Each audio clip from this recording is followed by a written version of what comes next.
Welcome to Proclaim, a presentation of the Catholic Diocese of Alexandria. Join us as we journey together through the Scriptures revealed to us by God. Good morning and welcome to Proclaim. As we come to the end of chapter 4, a scene that is very dramatic and one that clearly describes the qualities of Mark as a storyteller and as a very vivid narrator is brought to our attention. It says, "On that day, as evening drew on, he said to them, 'Let us cross to the other side.'" Of course, remember we're along the side of the Lake of Galilee. That was the scene that we were just given at the beginning of this series of narratives. It says, "Leaving the crowd, they took him with them in a boat, just as he was, and the other boats were with him." And so Jesus was out in the boat so that he could be heard, and so they were already in a position to then move across the lake.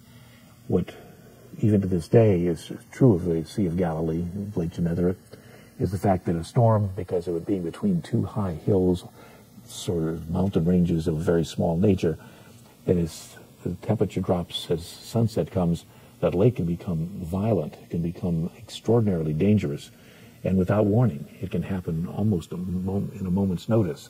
And so the story of what's going to take place here as they begin to cross the lake is certainly not in any way something that the people who knew that lake would have been unfamiliar with and would have found surprising.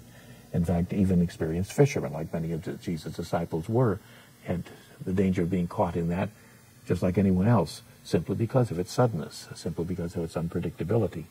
And that's the scene that Mark is basically setting for us. He's putting us in the situation of fishermen getting ready to move across into a fairly large sea, and one that clearly could be dangerous. This program was brought to you by Antoon Enterprises.